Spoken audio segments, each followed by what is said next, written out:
Hey guys, got a few more RPG horror stories for you today. First one up is about a guy named Ben. Hello! I'm 24 years old and I've currently been DMing for about 3 years. I mainly focus on D&D 5e or Pathfinder. So, currently I'm DMing for a group of 3, 2 of which are older than me by at least 20 years, and the other one is my wife. So we'll call them Joe, Jane, and wife for the purpose of the story. One day, Joe came over to my house for our usual game night and suggested that we play Werewolf the Apocalypse instead of D&D. I informed him that he'd have to GM since I don't know the system mechanics at all, to which he happily agreed to. So I built my character and we went off and played an amazing game that really made me love WTA.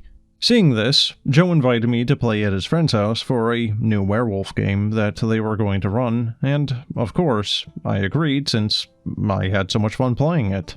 Fast forward about 2 weeks, and Joe called me and said that the game would be held that upcoming Thursday, and to just meet him at his house so that we could carpool over to his friend's house, who lives about an hour away. I agreed, and fast forward again to Thursday, and we met up, and did as we planned, and headed over to his friends, who we will call Ben.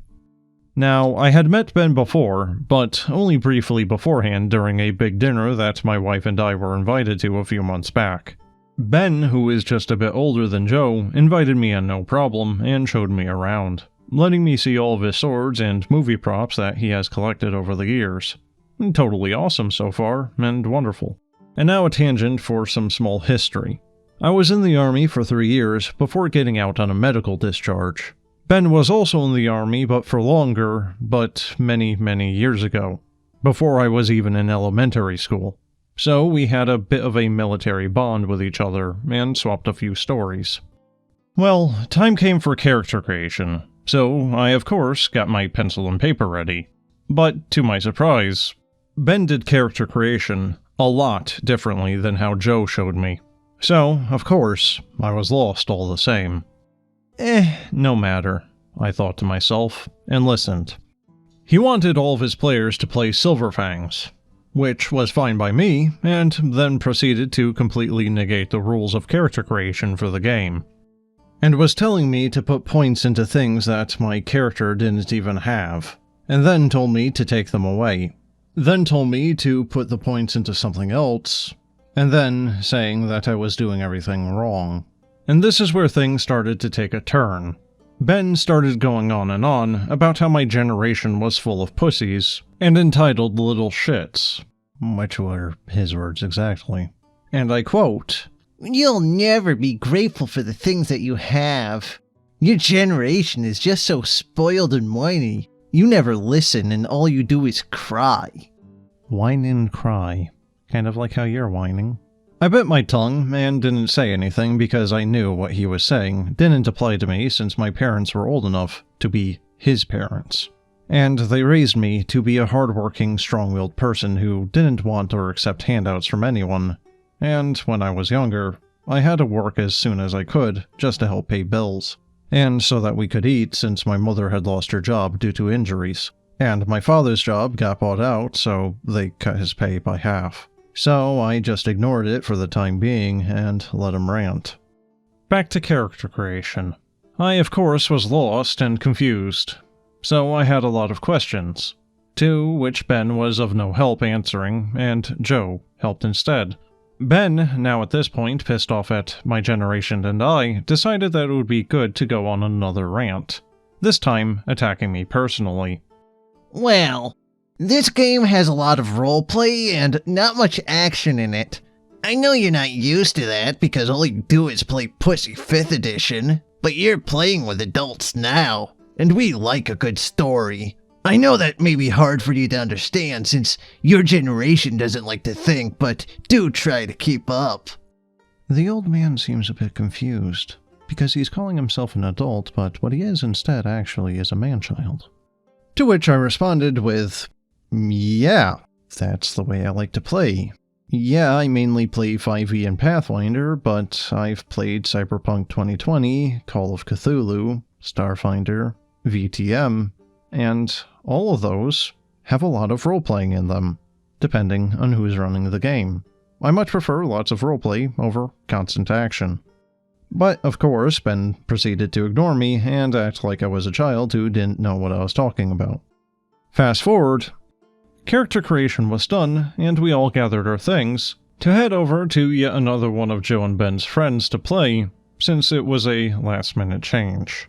We all got there, and I was instantly making friends with everyone there, especially since I 3D print and paint miniatures, and everyone was super intrigued by that.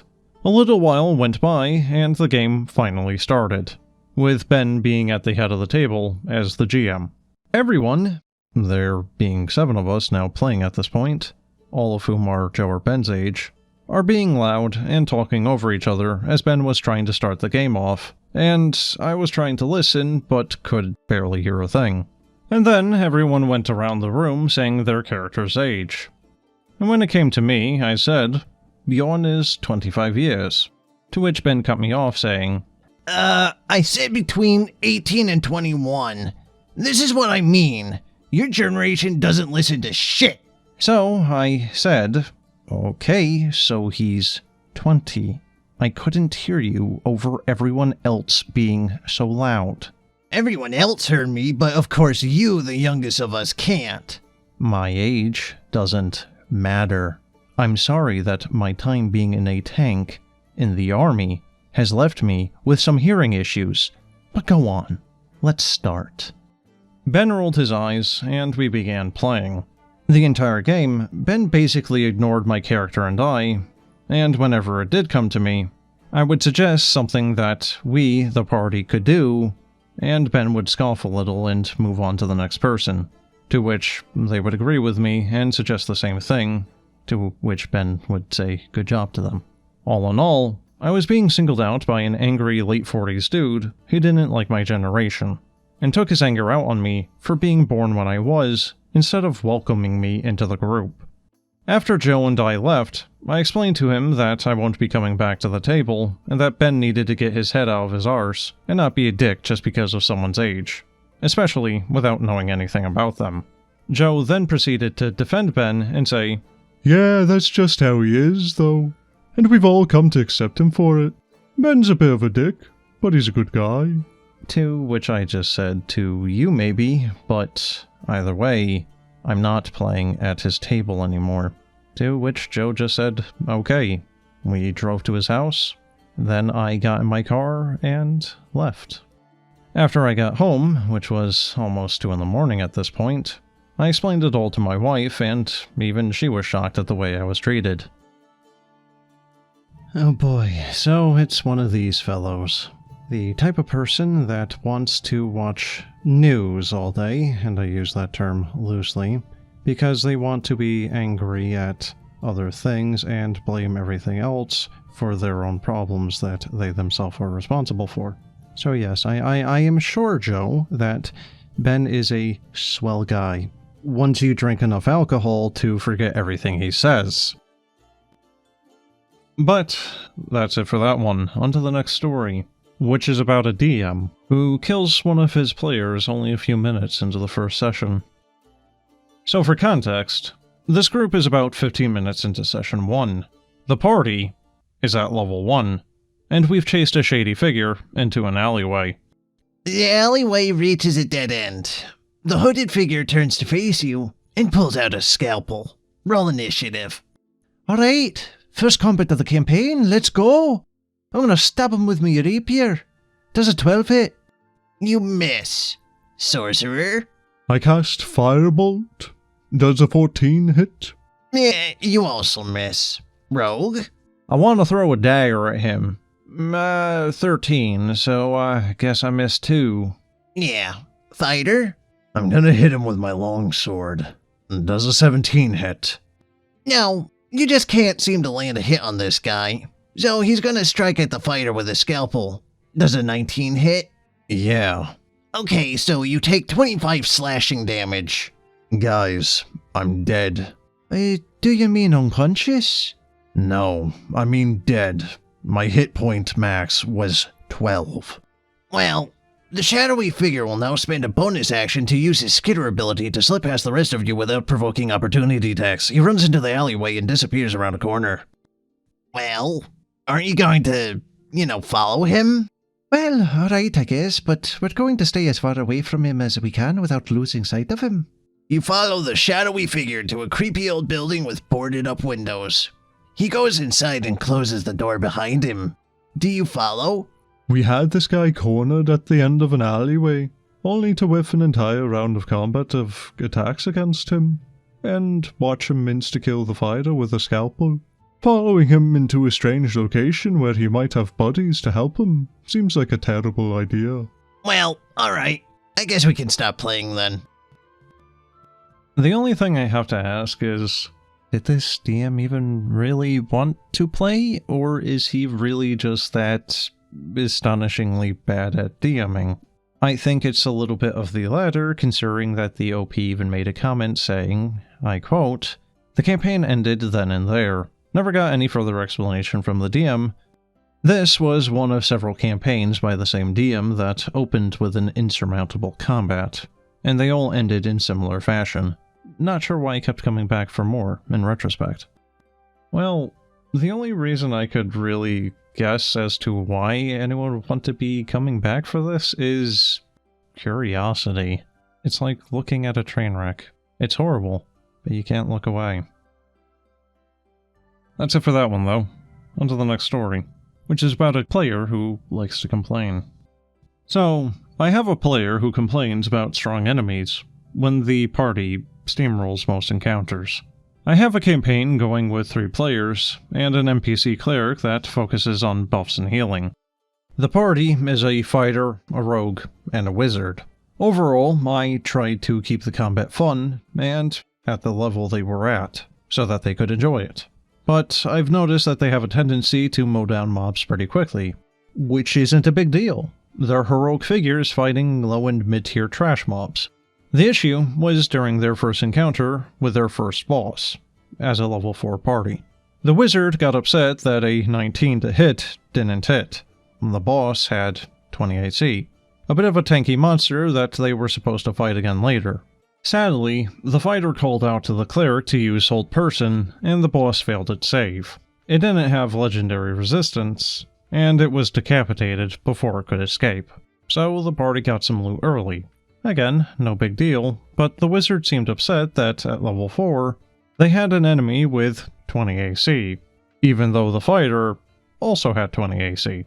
But I just let it go since he had some bad rolls, and I just figured that he was upset about it. Fast forward a little bit, and the party was now level 6, and they were fighting their way through some undead, which, for some reason, upset the wizard again, since they all had undead fortitude, making them slightly more annoying to put down. They, the party, reached a boss meant to be a recurring enemy, a CR-15 demon swordsman, which the fighter convinced to leave peacefully since they didn't have any conflict. The boss walked past the fighter laughing, saying, "Good choice! You would have died first," foreshadowing by accident. And the wizard attacked it, twice. The events that unfolded next were predictable. The fighter attacks, dealing an impressive amount of damage with Action Surge, dealing nearly 150 damage with a dangerous buff from an item that he held. On his next turn, he would take damage. And GWM, but is counterattacked for 54 damage, a critical hit, nearly dropping him. The boss then released a confusion gas that the fighter failed to save against, so the boss walked over and hit the wizard for a total of 50 damage, putting him down. The cleric got the same treatment. At this point, it was the rogue's turn, and he crapped himself saying, I stay in the corner and don't move." The fighter received backlash from a homebrew item that he used on a previous turn, and died. The boss looked around and left, not interested in chasing a coward. At this point, the wizard spoke up again. "You know we're only level 6, right?" I wanted to spit back that he started the fight, despite clear warnings from the other players that it was a bad idea. I know what level they are. I'm the goddamn DM. I also know how powerful my monsters are. I created them. This is a mid-game boss that they were meant to kill down the line after a few meetings, not some throwaway goblin or zombie warrior. I'm sorry, I just wanted to rant, but this has been bothering me for the past 2 weeks or so. Well, buddy, I don't really know what to tell you, because some players are just hellbent on getting themselves killed. I have had the same experience myself DMing probably at least 3 to 5 times at this point. I've honestly lost count, and also just combined with a really bad memory. But I definitely have had players that, despite describing, that they are very obviously not going to be able to fight this thing and basically just trying to use this thing as a set piece, they still want to go in guns blazing, gung-ho, like they're Rambo, and I have to either say, no you don't, or do the stereotypical, not very creative option of, well, he leaves, or, he binds you and leaves, or he knocks you down and KOs you and leaves. And it's kind of made me have a knee-jerk reaction now to just not really putting in these set pieces that might allude to a greater evil, or showing that, hey, the BBG is actually, a very powerful lich. He is raising an undead army. You see him surrounded by a couple dozen undead. You probably shouldn't fight him. And instead, the players think that, oh, hey, we're the main characters, we have plot armor, therefore we can fight the BBG right now, right here, even though we're like level 3.